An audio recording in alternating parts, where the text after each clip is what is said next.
तब हमने एक सूची बनाई थी स्वदेशी विदेशी की, और ख़ास करके नए जो कॉरपोरेटीकरण की संभावना थी उसको लेकर स्वदेशी उद्योगों को जागृत करने का काम किया करते थे कि स्वदेशी को कैसे बचाएंगे और किस प्रकार से इसका मुकाबला करेंगे। लेकिन उस तरह ज़मीन तैयार नहीं थी जो हम करते थे बात, उसको उस तरह की मान्यता नहीं मिली जितनी कि आज मिल रही है। हम उद्योगों के बीच गए, उनकी मीटिंगें की और उनको समझाने की कोशिश की, लेकिन उद्योजक, छोटे उद्योजक, ग्रामोद्योजक उठे नहीं, उन्होंने आवाज़ उठे नहीं।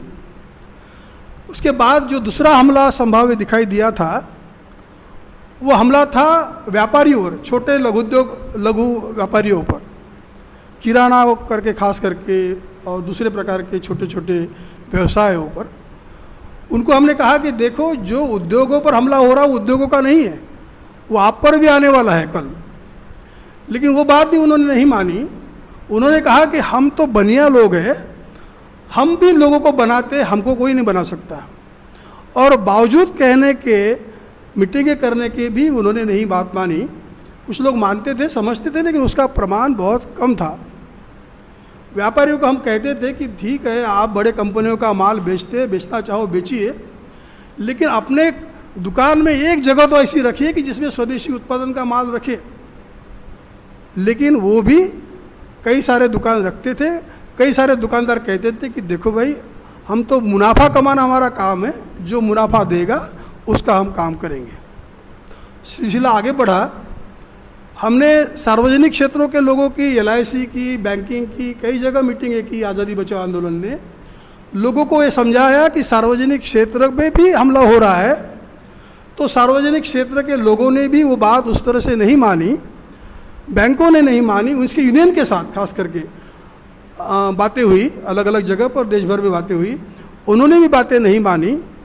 और उन्होंने भी यही कहा कि देखो, इतना बड़ा सार्वजनिक क्षेत्र है, किसी की क्या मजाल है, इतना बड़ा हमारा इंफ्रास्ट्रक्चर है, इतने बड़े हम उत्पादन करते हैं देश में, कोई ऐसा काम नहीं कर सकता कि हमें हाथ लगा सके।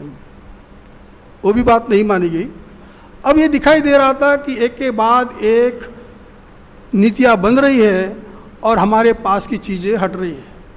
हमारे पास से सार्वजनिक क्षेत्र बिकते जा रहे हैं, हमारे पास से उद्योग स्वदेशी खत्म होकर बड़े बड़े उद्योग और यांत्रिककरण को बढ़ावा दिया जा रहा था, मशीनीकरण को बहुत तेज़ी से बड़ी बड़ी बहुराष्ट्रीय कंपनियां आ रही थी। और फिर हमारे दुकान में हर माल किसी बड़े कंपनी का डिस्प्ले सामने लग रहा था, अभी स्वदेशी माल उसमें नहीं था। तो हमारी ये सारी व्यवस्थाएं जब ख़त्म हो रही, जो लगभग अभी तो डीमार्ट और ये सब आए किराना में, वो भी उन्होंने ख़त्म किया। तो अब दिखाई दे रहा था कि अब जो हमला होगा वो नई दो चीज़ें दिखाई देती है। एक है कि प्राकृतिक संसाधनों पर हमला। हमारे पास केवल ज़मीन नहीं, ज़मीन के साथ, ज़मीन का मतलब जल, ज़मीन का मतलब जंगल, ज़मीन का मतलब खनिज, ज़मीन का मतलब हमारे पास जो 89 प्रकार के खनिज है उस पर नियंत्रण पाने की योजना। तो खनिजों पर भी, प्राकृतिक संसाधनों पर भी मोर्चा आगे बढ़ा कारपोरेट कंपनियों का। दूसरा, खेती पर भी उनकी नज़र गई, क्योंकि औद्योगिकरण के पूरे युग में ये माना गया कि उद्योगों को मुनाफे में बनाए रखना है, औद्योगिकरण का क्षेत्र आगे बढ़ाना है, तो उसके लिए जो रॉ मटेरियल का उत्पादन जो करेगा वो सस्ते में हमें प्राप्त होना चाहिए, और वो बिना किसान का शोषण किए प्राप्त नहीं हो सकता। इसलिए किसान के संदर्भ में जो जो नीतियाँ बनी वो इसलिए बनी कि हम किसानों से, खेती से कम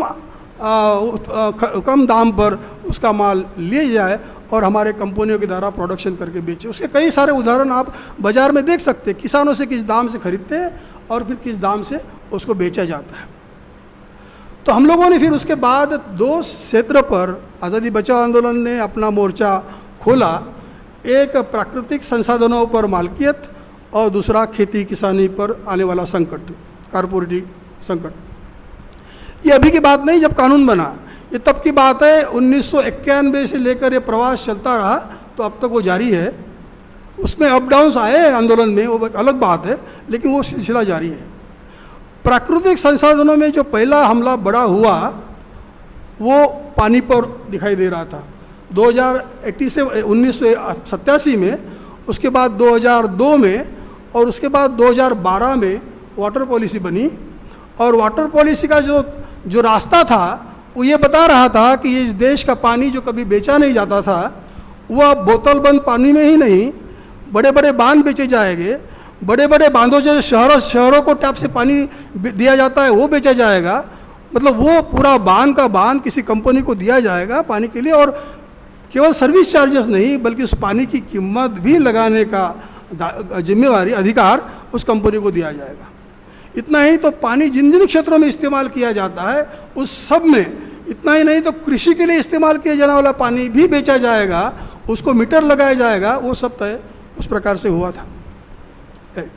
तो ये जो प्राकृतिक संसाधन का पानी, इसके बाद हमारे यहाँ जो कोयला है, एक बड़ा खनिज उत्पादन, उसके लिए पॉलिसी लगभग 1993 से बदलाव में शुरू हुआ, एक एक परिवर्तन आया, और फिर ये अभी स्थिति है कि अभी कमर्शियल यूज़ के लिए भी हम अपना कोयला देते हैं। कोयला घोटाला जो बाहर आया था उसमें हम लोगों का एक योगदान था, क्योंकि जिस आदमी ने वो कोयला घोटाला निकाला उनके पास हमने काफ़ी दस्तावेज उस समय दिए थे। ऐसा नहीं है कि वो हुआ नहीं, वो हुआ है, और उसमें काफ़ी सारी कोयला खदानें। अभी बात आई है कि हमारे यहाँ नागपुर के जवाहरलाल दर्डा करके है जो लोकमत के संस्थापक, मतलब लोकमत चलाते, बड़ा अखबार चलाते हमारे यहाँ, उनको 4 साल की सज़ा उसमें हुई है घोटाले में। वो भी प्रकरण हमने आगे बढ़ाया था। अर्थात वो श्रेय हमें नहीं है, वो श्रेय किसी पॉलिटिकल आदमी को है जिसको बातें पता चली और जिसने उठाई। तो ये प्राकृतिक संसाधनों का बड़ा दोहन हुआ, और इसमें कंपनियों की और पॉलिटिकल पार्टियों की साठगांठ को बहुत बड़े पैमाने में मजबूत करने का काम किया, क्योंकि इतना मुनाफा, इतना पैसा इस क्षेत्र में आया कि फिर उससे अपने हितों का रक्षण करने वाले पार्टियों को चुनाव में मदद करने का जो एक पद्धति चल पड़ी, तेज़ी से पहले भी थी लेकिन अब उसके लिए एक स्वरूप प्राप्त किया था। अब इसके बाद जो हमले की बात आई है वो खेती और किसानी पर। नीति आयोग ने एक दस्तावेज बनाया था जिसमें प्रधानमंत्री जी की घोषणा जो थी उसके पहले बना हो कि हम किसानों का आय दुगनी करेंगे। तो दुगनी करने में उन्होंने जो 7 पॉइंट दिए थे उसमें पॉइंट 1 ये भी था, उसके नीति आयोग के दस्तावेज पर उपलब्ध है, कि अगर हम किसानों की संख्या आधी करेंगे तो किसानों का, आधे समाज का जो आय है अपने आप दुगनी हो जाएगी। ये बड़ा अजीबोगरीब था। किसानों की हालत का सुधारने के बजाय इस तरह की बातें करना नीति आयोग के दस्तावेज में आप देखेंगे। और किया उन्होंने। किसानों की हालत लगातार बिगड़ती जा रही थी। मैं जिस विदर्भ से आता हूँ, इस विदर्भ में हर दिन 3 आत्महत्या होती रही उस समय, और आज भी हो रही है कम अधिक प्रमाण। आज उतनी खबरों नहीं आती। आप जानते हैं एनसीआरबी का जो रिपोर्ट है उसमें हर साल 60,000 लोगों से ज़्यादा लोग, ग्रामीण लोग आत्महत्या करते हैं। 60,000 से ज़्यादा हर साल। सरकार केवल उन्हीं को किसान की आत्महत्या मानती है जिस व्यक्ति ने आत्महत्या की है और जिसके नाम पर कर्जा दर्ज है, कर्ज किया है, खेती के नाम पर कर्ज निकाला है, उसी को किसान की आत्महत्या दर्ज करती है। इसीलिए वो किसान की आत्महत्या का आंकड़ा 12,000 के आसपास हर साल आता है। लेकिन वैसे वो आंकड़ा 60,000 के ज़्यादा है। और 60,000 आत्महत्या किन लोगों ने की है तो पता चलता है कि जो अशिक्षा, बेरोजगारी और 1 लाख से कम आय वाले लोग जो है, आर्थिक कम से कम आय वाले लोग हैं, वो सारे लगभग 70-80% जो लोग हैं आय वाले, वो सारे इस पूरे इसमें आते हैं। तो किसानों की आमदनी इतनी कम हुई कि उनके पास जीने का मार्ग नहीं रहा। हम जब आज़ादी बचाओ आंदोलन के तहत उनको ये संभाव्य खतरे बता रहे थे कि देश दुनिया में ऐसा होगा, समाज ऐसा बटेगा, हमारे पास कुछ नहीं रहेगा, हम तो अब मतलब एक स्थिति ऐसी है कि दुनिया ख़त्म हो जाएगी और लोग बहुत कठिन परिस्थिति में आएंगे। तो कुछ किसान जो सुनते थे लेकिन उनको बोलना पड़ता था, वो कहते थे कि आप लोग हमें ये बता रहे हैं कि 25 साल बाद, 10 साल बाद, 15 साल बाद क्या होने वाला है। लेकिन मैं बताऊं कि मेरे गांव ने कल 4 आत्महत्या की, कल 2 लोगों ने आत्महत्या की, और अगर मुझे इस साल में कोई ठीक आता उत्पादन नहीं हुआ, आय नहीं आई, और मेरे पास अपने परिवार को चलाने का कोई व्यवस्था नहीं रही तो मुझे भी आत्महत्या करनी पड़ेगी। तो आप बताइए कि मैं अब 10 साल के बाद, 15 साल के बाद क्या होगा उसकी चिंता करूं, कि अब मैं कल मेरे बच्चों को क्या खिलाना है उसकी चिंता करूं। तो वो एक चीज़ थी हम उन लोगों को लिए कि संभाव्य खतरों के तरफ जाते हुए आज का समाज जहाँ खड़ा है उसको हम न्याय दे पाएंगे कि नहीं, उसको आगे बढ़ाएंगे कि नहीं पाएंगे, ये सब हमारे सामने एक तस्वीर खड़ी होती है। और हमें लगता है कि हम जो आज़ादी के आंदोलन में स्वतंत्र समतामूलक समाज निर्माण की बात करते थे, उस समतामूलक समाज की तरफ आगे बढ़ने के लिए हमें किसानों से ही आगे बढ़ना पड़ेगा, क्योंकि किसान ही ताकत है। जिनके उदाहरण मैंने बताए, उद्योजक खड़ा नहीं हुआ, व्यापारी खड़ा नहीं हुआ, दूसरे खड़े नहीं हुए, लेकिन किसान ने भला ही किया हो कि मेरा कल का संकट बहुत है, लेकिन उसके बावजूद किसान आंदोलन के लिए खड़ा हुआ। उसने कहा कि मेरा भी मैं जीतूंगा और मेरे देश के लिए भी मैं लड़ूंगा। ये संकल्प छोटा नहीं, वो किसानों की शक्ति है जो इस पूरे गुलामी के दौर से, मानसिक गुलामी के दौर से बहुत दूर खड़ा है और वो अभी भी अपने साथ अपने देश का, अपने राष्ट्र का हित समझने के लिए तैयार है। जो तस्वीर पूरे नीतियों के तहत जो हमारे सरकारों ने लगातार तस्वीरें बनाई, ये सरकार वो सरकार की मैं बात नहीं करूँगा, लगातार जो नीतियाँ बनाई उससे जो तस्वीर सामने आई उसका अगर हम लोग एक चित्र तैयार करते हैं तो वो दिखाई देता है कि इस देश की खेती, जैसे कि मैंने कहा कि आदि करेंगे किसानों की संख्या, एक्चुअली ड्राफ्ट में तो ये लिखा है कि हम किसानों की संख्या इस देश में 20% तक ले जाएंगे, मतलब 80% किसान को बाहर हटाएंगे। बाहर हटाने का मतलब है कि हम उनको खेती से बाहर निकाल के दूसरे व्यवसाय में डालेंगे। 20% किसान रहेंगे का मतलब ये नहीं है कि 20% किसान वो रहेंगे जिनके पास खेती है, नहीं, 20% किसान मतलब वो रहेंगे कि जो बड़े बड़े प्लॉट लेके बड़ी खेती कर सकेंगे। वो बड़े किसान कौन होंगे? वो साधारण किसान नहीं, वो कारपोरेट किसान होंगे और बड़ी खेती के प्लॉट जैसे पाश्चात्य राष्ट्रों देशों में दिखाई देते हैं, कई कुछ देशों में कि 1000 हेक्टर 2-2 हेक्टर के फॉर्म है, वो उस दिशा में बातें पहुंच रही थी। दूसरी, उन्होंने जो अभी कानून बनाए थे पानी के निजीकरण के, मैंने बात की, उन्होंने ये लाया कि भाई आप अपने कुएं से भी पानी निकालते हैं तो भी आपको गिनती करके दिया जाएगा और उसके भी चार्जेस लगाए जाएंगे, कि और इलेक्ट्रिसिटी नहीं, पानी भी गिनती करके दिया जाएगा। आप जो बीज बोओगे वो बीज भी हम देंगे, आप जो खाद दोगे वो खाद भी हम देंगे, आप जो खेती करोगे वो सब हमारे सलाह से करोगे और हम आपको उसकी सलाह देंगे। लेकिन आप अगर खेती नहीं करना चाहते तो आप हमें दे दो, हम आपसे कॉन्ट्रैक्ट फार्मिंग का एक कानून लाया गया है, कॉन्ट्रैक्ट फार्मिंग का, हम आप कॉन्ट्रैक्ट कर लेते हैं, आपको कुछ नहीं करना है, खेती हमको देना है, हम जो कहेंगे वो आपको खेती में बोना है, वो उत्पादन करना है, और वो उत्पादन करने के बाद जो चीज़ें पैदा हुई वो अगर हमारे मानदंडों के अनुसार उत्पादित हुई तो हम खरीदेंगे, नहीं तो नहीं खरीदेंगे। ये एग्रीमेंट में लिखा हुआ है। तो इस तरह से एग्रीमेंट हुआ, कॉन्ट्रैक्ट फार्मिंग का कानून आया। उसी को जोड़कर ये आया कि APMC एक्ट, ये जो खरीद बिक्री के व्यवहार मंडियों में होते हैं उसको नियंत्रित करने की बात आई। आज किसानों को मंडी उपलब्ध है, कल मंडी के बाहर बेचने का भी उन्होंने रास्ता शुरू कर दिया था, इसके लिए खुला था कि उनको कॉरपोरेट लॉबी को आगे बढ़ाना था। मंडी में उन्होंने वो एक एक्ट लगाया था जो राजस्थान में है, इनाम से आया था कि आपके ही आप उत्पादन बेच सकोगे ऑनलाइन पद्धति से, वो सब आया था। तो कॉन्ट्रैक्ट फार्मिंग और APMC एक्ट, APMC के भीतर भी APMC के बाहर भी सब कंपनियों का उत्पादन खरीद बिक्री की व्यवस्था बनाए जाने की बात थी। और तीसरा जो कानून था वो था जीवनावश्यक वस्तु अधिनियम, मतलब जो एक सूची बनी है हमारे जीवनावश्यक वस्तुओं की, उस सूचियों को कुछ इसको बाहर किया गया और ये कहा गया कि ये जो बाकी वस्तु है वो भी धीरे धीरे बाहर करके समाप्त किया जाएगा। तो उसके तहत महंगाई को नियंत्रण करने के लिए जो लोग संग्रह करके रखते थे व्यापारी, उस पर जो नियंत्रण लाया गया था उसको समाप्त किया गया। और वो समाप्त करके आप कितना भी स्टोरेज रख सकते हैं अपने पास इस देश में बेचने के लिए, विदेशों को बेचने के लिए, तो वो एक्ट ख़त्म किया गया। और वो रखेंगे कहाँ जब सस्ते दाम में इंपोर्ट एक्सपोर्ट ड्यूटीज़ को प्रभावित करके आप जब किसानों से माल खरीदे, जैसे प्याज है 40% ड्यूटी अभी लगा दी, तो महाराष्ट्र किसानों ने आंदोलन किया तो सरकार कुछ करने जा रही है। तो इनपुट ये जो इंपोर्ट एक्सपोर्ट का जो कानून है उसके तहत आप एक उसमें परिवर्तन करके आप कितनी भी मात्रा में जीवनावश्यक वस्तु का संग्रह करने की एक कानूनी अधिकार बड़े बड़े कंपनियों को दिया और इस उत्पादन को रखना कहा है तो उसको साइलो में रखना है। ये जो नए आधुनिक गोडाउन है जिसको हम साइलो कहते हैं और जो पहले से अदानी अंबानी को दिए गए, पहले से बनाए गए, कानून रद्द होने के बाद भी अभी उन्हीं का काम चल रहा है देश में। कानून रद्द हुए आंदोलन के बाद, लेकिन अब वो रुके नहीं। तो इस देश में मित्रों जो संकट बड़ा है वो बड़ा संकट ये है कि इस समय किसान, खेती हमारी पूरी कारपोरेट के हाथों में जाने के लिए लगभग तैयार है। ये किसानों ने आंदोलन ना करते तो आज की स्थिति भी प्राप्त नहीं होती, आज हम सब खो चुके होते।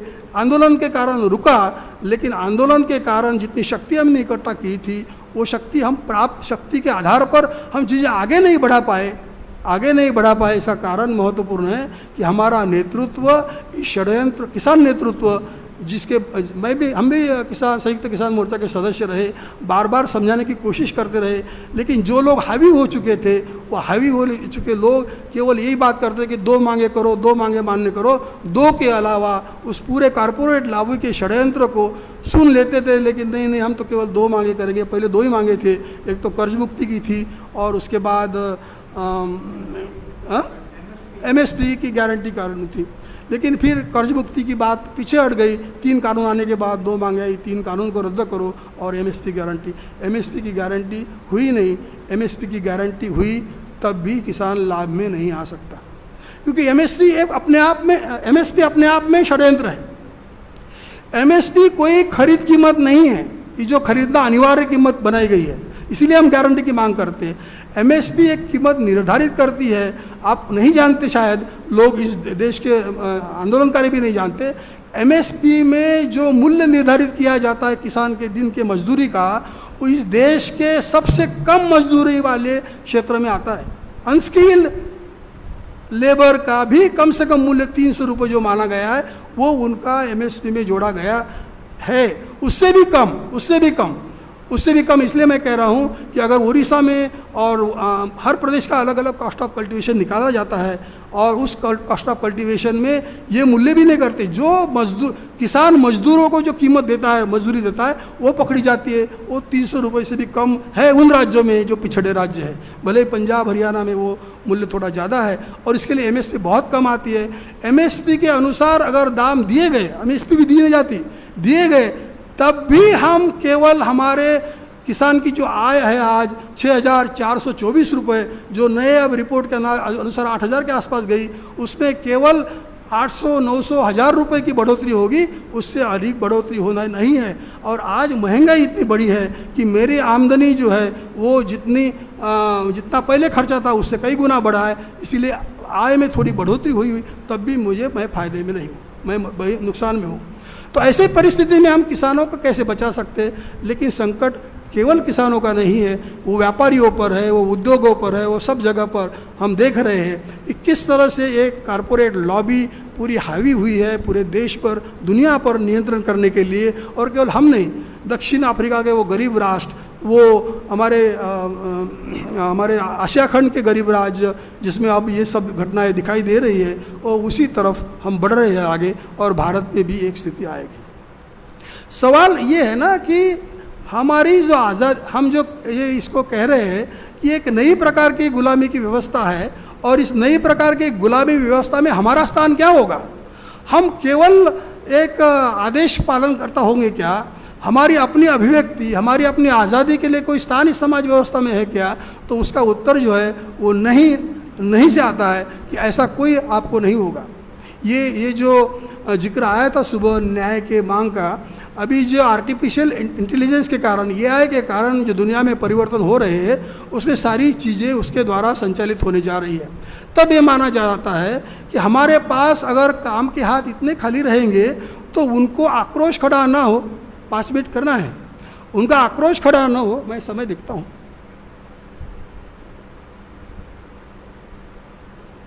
अभी कितने समय हुआ?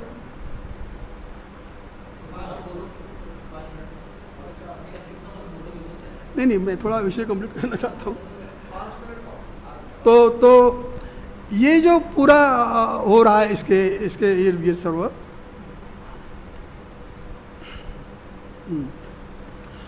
तो पूरी एक व्यवस्था अपने नियंत्रण में लेने के बाद जो कंपनियों की तरफ से चल रही है, तो वो एक बड़ा खतरा है। और आर्टिफिशियल इंटेलिजेंस के तहत जब ये उनको ध्यान में आया कि अब सारी प्रवृत्ति इस तरह की बढ़ेगी और इसको बढ़ते हुए अगर एक नहीं रहा तो लोगों का आक्रोश बढ़ेगा, और लोगों का आक्रोश बढ़ेगा तो मुश्किलें बढ़ेगी। तो फिर ये बातें सोची गई है कि लोगों को अपने जीने के लिए उनको ज़रूरी एक विशिष्ट राशि दी जानी चाहिए। वो एक विकल्प है उन दृष्टि के उन लोगों के द्वारा कि कम से कम लोगों का आक्रोश ना हो, तो वो एक दृष्टि से सही भी है, एक दृष्टि से गलत भी है। सही इस दृष्टि से कि लोगों की आमदनी जेब में डालनी पड़ेगी, नहीं तो वो जिंदा नहीं रह पाएगा। और गलत इस दृष्टि से है कि गुलामी की जिस व्यवस्था के तरफ हम आगे बढ़े हैं, उस व्यवस्था में हम बहुत सारे सवाल इसके इर्द गिर्द है जो आ रहे हैं कि राष्ट्रीय अंतर्राष्ट्रीय स्तर पर जो अलग अलग चीज़ें विकसित हो रही